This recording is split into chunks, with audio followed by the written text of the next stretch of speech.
অনেক শাশুড়িরা মনে করে আমার ছেলে বিয়ের আগে আমার ছিল, বিয়ের পরে মনে হয় আমার বউয়ের হয়ে গিয়েছে। না না না, ও শাশুড়ি মা, ও আমার মা, আপনি এই ভুলটা করে সমাজের মধ্যে পরিবারে আগুন লাগাইয়েন না। আপনার বউ আপনার ছেলে 10টা বিয়ে করুক, সন্তান তো আপনারই, সন্তান তো আপনারই, সন্তান তো আপনারই। আপনি কেন মনে করছেন আপনার ছেলের বউ আপনাকে ছেলেকে নিয়ে গিয়েছে? না, উনি ছেলেকে নেয় নাই, উনি উনার স্বামীকে নিয়ে গেছে। আর স্বামীকে নেওয়ার অধিকার বউয়ের আছে না নাই? চলে বলেন আছে না নাই? বউয়ের যদি স্বামী না পায় তো ঘরে এটাতে থাকে লাভ কি? আমি কি বুঝাতে পারছি?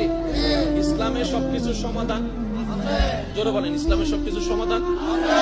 ইসলাম একটা পুরুষকে বলে তুমি তোমার মা সেবা করো সন্তান হিসেবে, তুমি তোমার বোনকে মহব্বত করো স্বামী হিসেবে, তুমি তোমার বোনকে সেফ দাও বড় ভাই হিসেবে।